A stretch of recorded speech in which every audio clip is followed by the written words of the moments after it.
नमस्कार, आप देख रहे हैं कशिश न्यूज। आपके साथ मैं हूं करिश्मा। तो सबसे पहले बात करेंगे बिहार में बढ़ते कोरोना को लेकर। आपको बता दें कि कोरोना मरीजों के आंकड़े 33,000 के पार हो चुके हैं। पिछले 24 घंटे में कुल 10,456 सैंपल की जांच की गई और अब तक कुल 22,832 मरीज स्वस्थ हुए हैं। कोरोना के एक्टिव मरीजों की संख्या 10,457 हो चुकी है और कोरोना मरीजों का रिकवरी रेट 68.13% है। सुबह में कुल कोरोना मरीजों की संख्या 33,511 हुई है। तो बिहार में कोरोना पर लगाम नहीं लग पा रहा। लगातार बिहार में कोरोना मरीजों के आंकड़े हैं वो बढ़ते जा रहे हैं। आपको बता दें कि 33,000 के पार हो चुके हैं बिहार में कोरोना मरीजों की संख्या।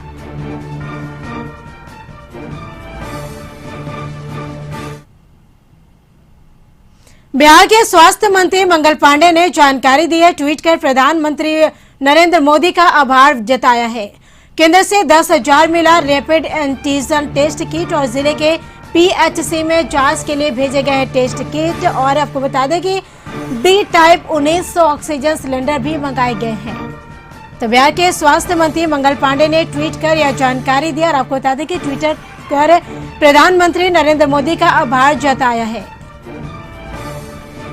तो वही केंद्र से 10,000 रैपिड एंटीजन टेस्ट किट मिला। जिले के पीएचसी में जांच के लिए भेजे गए टेस्ट किट। आपको बता दें कि बी टाइप 1900 ऑक्सीजन सिलेंडर भी मंगाए गए हैं।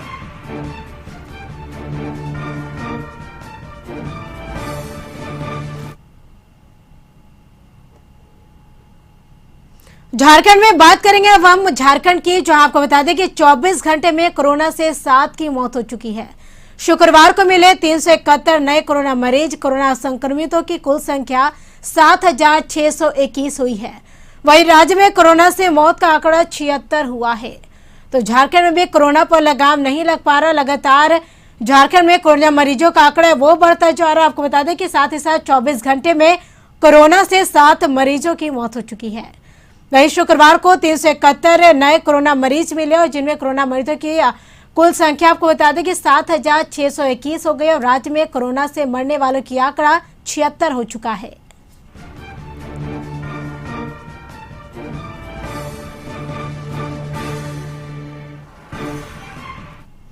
कोडरमा सांसद अन्नपूर्णा देवी ने झारखंड संक्रामक रोग अध्यादेश को तुगलकी फरमान बताया है। मीडिया से बातचीत करते हुए कहा कि सरकार को ऐसे कानून लाने से पहले लोगों को जागरूक करना चाहिए था और सभी पहलुओं पर विचार के बाद ही ऐसे कदम उठाने चाहिए थे।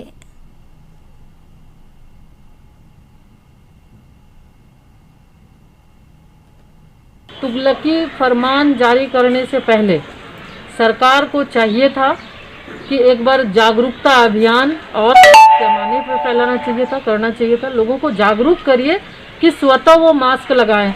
आप जुर्माना करके कानून बहुत सारे बने, लेकिन कानून बनने से नहीं होता है, बल्कि जब तक लोग पब्लिक जागरूक नहीं होगी। आप कितने को आज कोरोना से संक्रमित हो रहे हैं, आज आप अस्पताल में सुविधा उसको नहीं दे पा रहे हैं।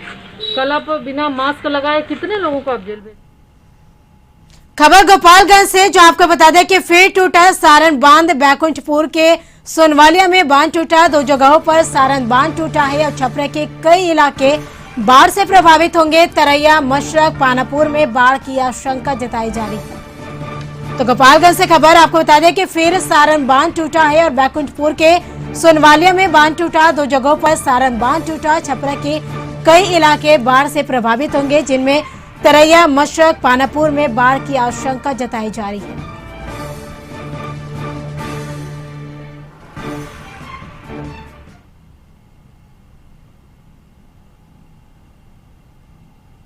बिहार के कई जिले बाढ़ की चपेट में आ गए। इधर राजधानी पटना में भी बाढ़ का खतरा बढ़ गया है। पटना के एनआईटी घाट में गंगा वार्निंग लेवल के पास पहुंच गई है। वहीं कलेक्ट्रेट घाट पूरी तरह जलमग्न हो गया है और एनआईटी घाट में गंगा का जल स्तर लगातार बढ़ रहा है और जैसे जैसे गंगा का जल स्तर बढ़ रहा है वैसे वैसे पटना में भी बाढ़ का खतरा बढ़ते जा रहा है। एनआईटी घाट पर पूरे हालात का जायजा लिया हमारे संवाददाता मरगूब आलम ने। उत्तर बिहार में भीषण बाढ़ के बाद पटना में गंगा का जो वार्निंग लेवल है वो वार्निंग लेवल से गंगा ऊपर चली गई है। इस समय एनआईटी घाट का हम आपको नज़ारा दिखाना चाह रहे हैं। कलेक्ट्रेट घाट में पानी आ चुका है पूरी तरीके से। पूरा कलेक्ट्रेट घाट जलमग्न हो चुका है। आपको पता होगा कि कलेक्ट्रेट घाट हमेशा से निश्चित तौर पर वहां पानी नहीं रहता था, लेकिन इस बार कलेक्ट्रेट घाट में पूरी तरीके से जलमग्न हो गया है। पटना में अगर गंगा की बात करेंगे तो हम आपको दिखाना चाहेंगे पटना में जो NIT घाट पर जो गंगा का जल स्तर बढ़ा है।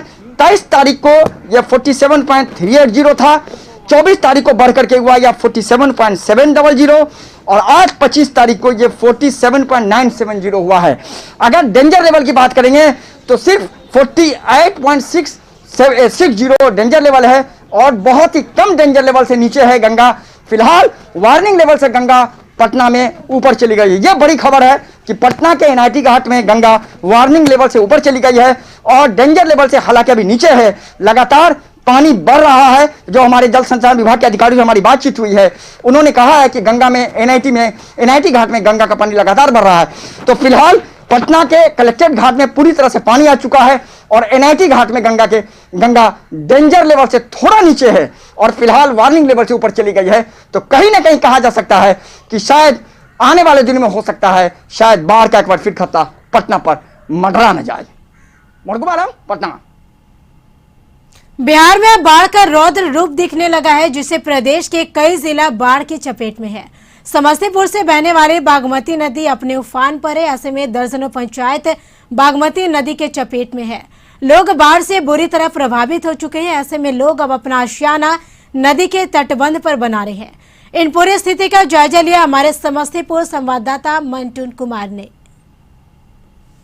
अभी हम मौजूद हैं बागमती नदी के तटबंध पे समस्तीपुर और अब ये देख सकते हैं कि ये नाव है और ये नाव है। ये नाव जुगारू नाव के नाम से जाना जाता है क्योंकि बिहार की व्यवस्थाएं सुचारू रूप से नहीं होती रहने के कारण इस प्रकार की नाव जो है लोगों के द्वारा बनाई जाती है। और दूसरा नाव ये है, ये तिरा पंचायत है जो बागमती नदी में जो अभी जलस्तर बढ़ने से जो है पूरा जो है पंचायत बागमती नदी के प्रभाव में आ गया है, जिसको लेकर जो है लोग अब जो है वहाँ से विस्थापित कर रहे हैं और बांध जो है यहाँ जो बांध है तटबंध है उस पे जो है अपना आशियाना लगा रहे हैं क्योंकि प्रत्येक वर्ष इन लोगों का आशियाना जो है बाढ़ के समय यही आ जाता है और यहीं आकर थम जाता है। अब देख सकते हैं कि जो लोग हैं कुछ लोग यहाँ भोजन कर रहे हैं तो कुछ लोगों के द्वारा जो तटबंध के किनारे अपने आशियाना बनाने का कार्य चल रहा है। लोगों की नियति एक तरह से बन गई है क्योंकि इसी नियति के सहारे लोगों को रहना पड़ता है और व्यवस्थाएं नहीं हो पाती है क्योंकि हर साल व्यवस्थाएं ठीक करने की बात की जाती है, मुआवजे की बात होती है बाढ़ प्रभावित क्षेत्रों में, लेकिन नहीं हो पाते। हम यहाँ जो लोग हैं बताइए मामा कितना लोग वहाँ बाढ़ में फंसा होगा? 1000 से बेसी है फसल। अच्छा, बेसी फसल है, कोई व्यवस्था नहीं है जब निकल के आ गया। तो वहाँ जो लोग रह रहे हो कैसे रहते हो, क्या स्थिति हो? चौकी पर ईटा जोड़ कर ऊपर मचान बना कर ऊपर रहे। चौकी पर ईटा धर कर जोड़ कर वही चौकी पर बैठे। घर जाने के लिए नाव की व्यवस्था दिया गया है सरकार के द्वारा? कोई दिया है? कहाँ, कोई दिन नहीं दिया। नाव नहीं है। नाव नहीं है, नहीं है। आने जाने में भोजन का आप लोग खाना कैसे खाना? अब तक खाना भी नहीं खाए हैं। वैसे खाना अभी बन रहा, जितना जलावन था सब डूब गया। आने जाने का कुछ अभी चलिए हमारे गांव में अभी माल जाल जितना भी है गाय भैंस सब वहीं फंसा हुआ है। ये भी नाव है ना, उसमें 15 से जो है अधिक से लोग सवार होंगे और बच्चे हैं किस हालात में होंगे क्योंकि डर होगा क्योंकि गिरने से जब चोट लगती है, लेकिन उस जब पूरे पानी में जब ये नाव तैर कर आती है तो लोगों का जहन में डर तो होगा। ये व्यवस्थाएं हैं और इसी के सहारे ये लोग अपनी नियति को जी रहे हैं। ऐसे में देखना है कि जिला प्रशासन या सरकार इन लोगों के लिए क्या व्यवस्थाएं करती है। हर साल बाढ़ आती है, व्यवस्था के नाम पे कुछ नहीं होता है। समस्तीपुर से कशिश के लिए मंटून कुमार। खबर मोतिहारी से। चंपारण बांध टूट जाने के बाद स्थिति काफी खराब हो गई है। बाढ़ के पानी में कई लोग फंसे हुए जिन्हें एनडीआरएफ की टीम रेस्क्यू करके निकाल रही है। ये वीडियो हम आपको दिखा रहे हैं जिसमें एक डूबते व्यक्ति को डीएम कपिल शीर्षत अशोक बचाते नजर आ रहे हैं। इस वीडियो को देखने के बाद तो शायद कहीं ना कहीं से अब बात तो स्पष्ट हो जाती है कि मोतिहारी डीएम के सहनशीलता और अधिकारियों की कर्तव्यशीलता इस व्यक्ति की जान तो बचा ही दी है।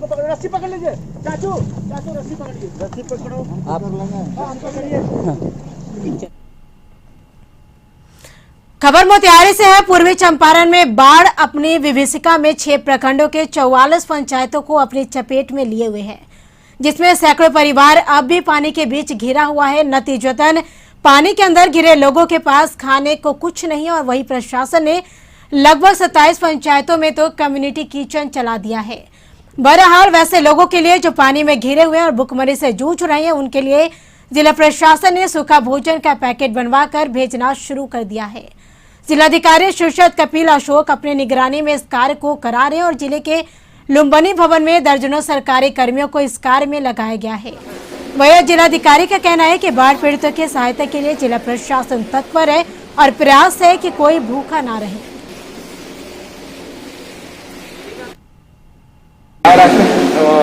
बना रहे हैं हम पैकेट, ताकि जो इनएक्सेसिबल एरियाज है जहाँ पे हमारी एनडीआरएफ की नाव नहीं जा सकती है या स्थानीय प्रशासन का पहुँच नहीं है, वहाँ पे जो है उन लोगों को जो है हम इसके माध्यम से ये तत्काल राहत जो बोलता है इमरजेंसी राहत जो है वो उपलब्ध करा देंगे।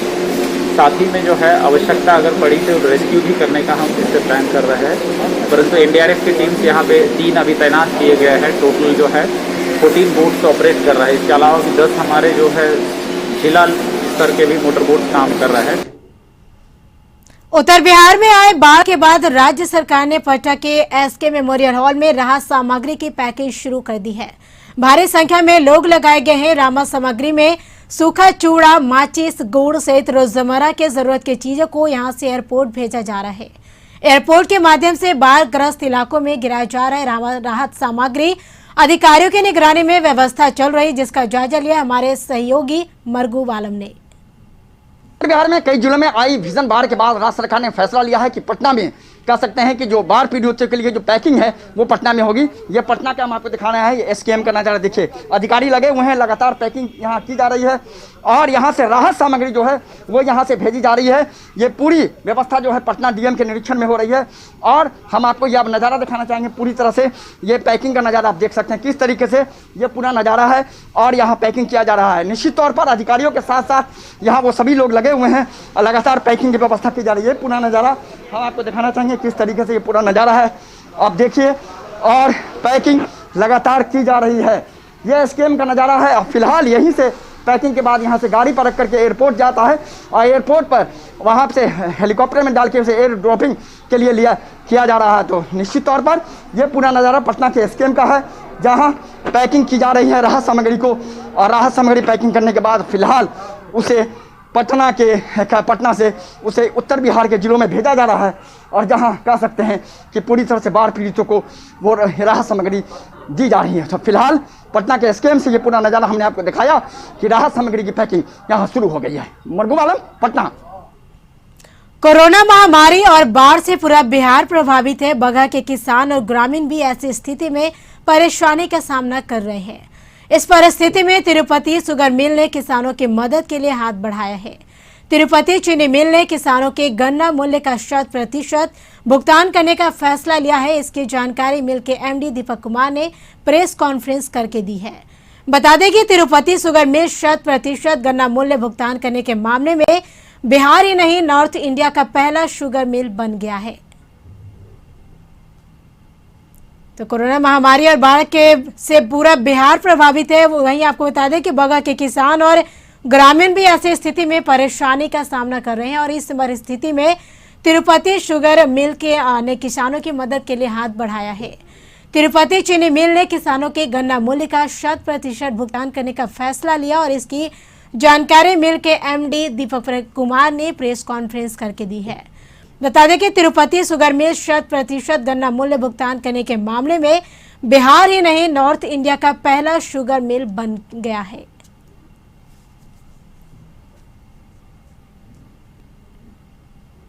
कोरोना काल का जो भी नुकसान हुआ हमारे किसानों को, हमारे यहाँ के लोगों को, और अब ये बाढ़ से एक और पीड़ा सब लोगों पे आई है, तो हम आपको ये जानकारी दें आपके माध्यम से सारे पश्चिमी चंपारण की जनता को कि बगहा चीनी मिल ने आज तक 95.22% गन्ने का पेमेंट का भुगतान कर दिया है और जो बचा हुआ पेमेंट है वो भी अगले 10-15 दिनों में सारा कंप्लीट हो जाएगा।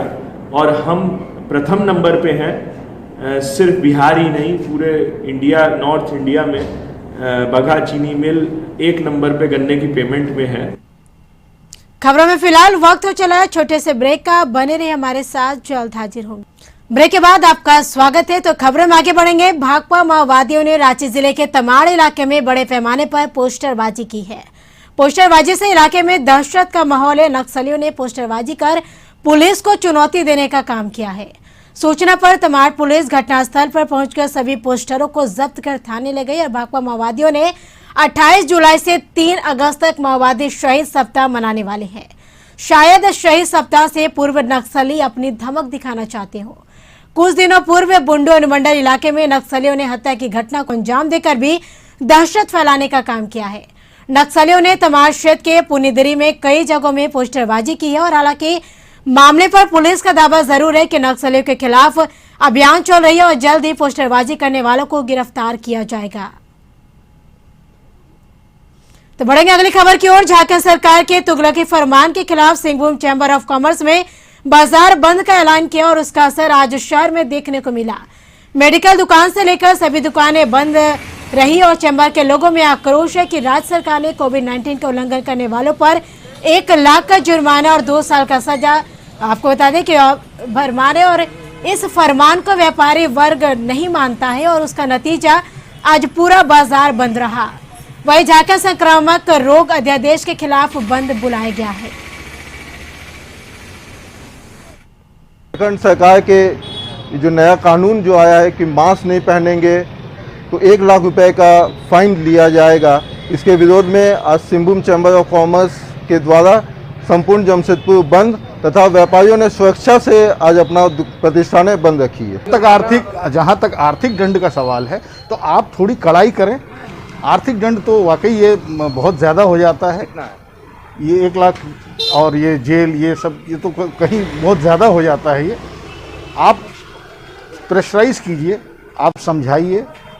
आप एक प्रशासन है, आप इस चीज़ पे दबाव डालेंगे तो निश्चय ही लोग इसका पालन करेंगे। सरायकेला चांडिल थाना के केएसआई समेत 19 पुलिसकर्मी कोरोना पॉजिटिव निकले। 21 जुलाई को कोरोना जांच हुई थी। पुलिसकर्मियों में हड़कंप मचा है। सभी पुलिसकर्मियों को जमशेदपुर टीएमएच में भर्ती कराया गया है। तो खबर सरायकेला से आपको बता दें कि पुलिसकर्मियों को टीएमएच में भर्ती कराया गया है और सरायकेला चांडिल थाना के एएसआई समेत 19 पुलिसकर्मी कोरोना पॉजिटिव निकले। सभी का 21 जुलाई को कोरोना जांच हुई थी। पुलिसकर्मियों में हड़कंप मचा है और सभी पुलिसकर्मियों को जमशेदपुर टीएमएच में भर्ती कराया गया है।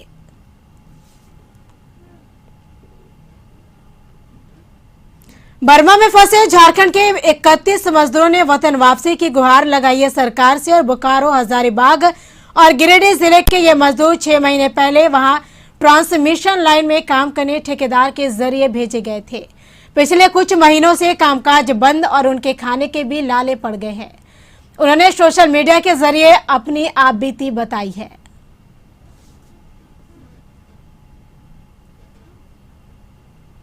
आज सोशल मीडिया के जरिए से ये जानकारी मुझे मिली है कि बर्मा में 31 मजदूर जो झारखंड के गिरिडीह, बोकारो व हजारीबाग जिले के रहने वाले हैं, वो पिछले 6 महीने पूर्व बर्मा गए थे, लेकिन ना तो उनको सैलरी दी जा रही है, ना ठीक ढंग से उनको खाना दिया जा रहा है।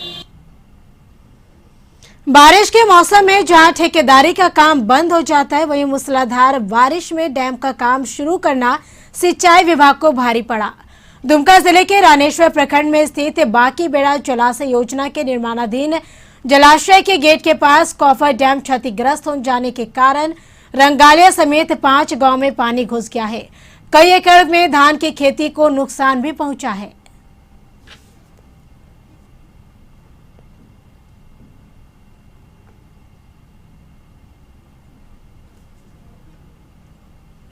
माने ढेर पानी था, माने माटी दे करके रखा था, तो ढेर रात को पानी आया, ज़्यादा हो गया, इसीलिए पानी धीरे धीरे निकलना शुरू किया। उसी से कटिहार पुलिस को बड़ी सफलता मिली। फाइनेंस कंपनी के लूट मामले में पूरे गैंग को गिरफ्तार किया है। 5 अपराधी हाल के दिनों में हुई कई वारदातों में शामिल था। 26 जून को भारत फाइनेंस कंपनी के कर्मी राकेश कुमार ग्रुप लोन की राशि 62,000 रुपया वसूल कर लौट रहा था। बिल्लरपाड़ा झगड़ा पुल के पास 2 अज्ञात अपराधियों ने उसे हथियार के बल पर रुपयों से भरा बैग और अन्य सामान लूट लिया। घटना के बाद से मुफस्सिल थाना पुलिस इस मामले में लगातार छानबीन करते हुए पहले एक अपराधी और फिर इस कांड में शामिल 4 यानी कुल 5 अपराधी को गिरफ्तार कर लिया है। वहीं पुलिस ने आपको बता दें कि लूट में शामिल 2 मोटरसाइकिल, 1 देसी पिस्टल, 1 जिंदा बुलेट और 5 मोबाइल सेट और लूटे गए राशि में से 1100 रुपया और जरूरी कागजात बरामद किया है।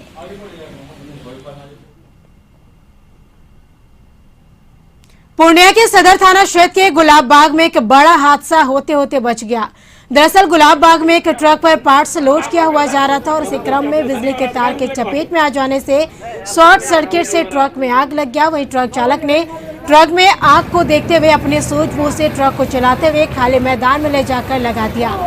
वहीं ट्रक में लगे आग को देखते हुए स्थानीय लोगों में हड़कंप मच गया और उन लोगों ने घटना की सूचना अग्निशमन विभाग को दी। मौके पर दमकल की 2 गाड़ियां पहुंचकर आग पर काबू पा लिया है, मगर ट्रक पर लदे आधे से ज्यादा पार्ट्स जलकर राख हो गया। गोदाम के मालिक ने बताया कि ट्रक में लगभग 4.5 लाख का पार्ट्स लोड था।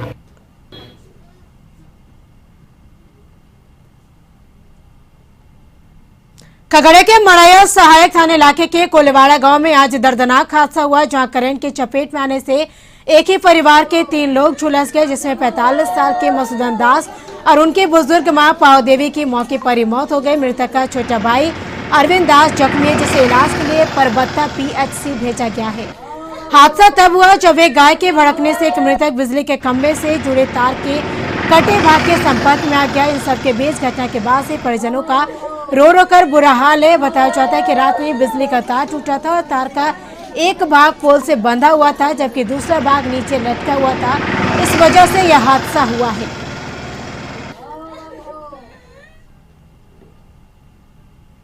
सीतामढ़ी में पुलिसिया रोब एवं किसान को प्रताड़ित करने के विरोध में ग्रामीणों ने 1 दिवसीय धरना का आयोजन किया। ग्रामीणों का आरोप है कि रोनी सैदपुर थाना क्षेत्र के किसान राकेश शाह के घर से बीते 10 जुलाई को देर रात्रि में चोरों ने ट्रैक्टर की चोरी कर ली। जब इसकी शिकायत रोनी सैदपुर थानाध्यक्ष देवेंद्र प्रसाद सिंह से किसान कहने गए तो उनका केस दर्ज नहीं किया गया, बल्कि उनके ऊपर ही उल्टा केस दर्ज करने की बात कहकर भगा दिया गया। अब किसान जाए तो कहाँ जाए। इस मामले में थानाध्यक्ष कुछ भी बोलने से बचते दिखे। चोरी हुआ, लेकिन आज तक ये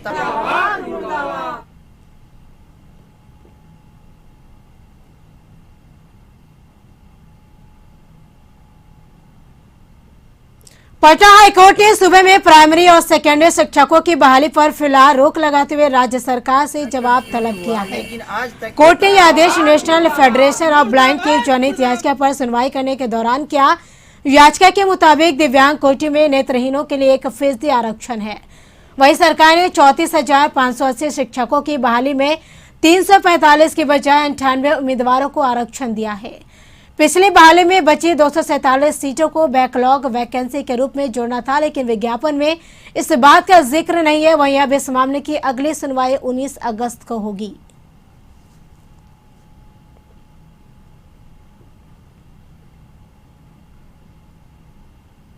इसी के साथ इस वक्त बुलेटिन में फिलहाल इतना ही। आप देखते रहिए कशिश न्यूज। मुझे दीजिए इजाजत। नमस्कार।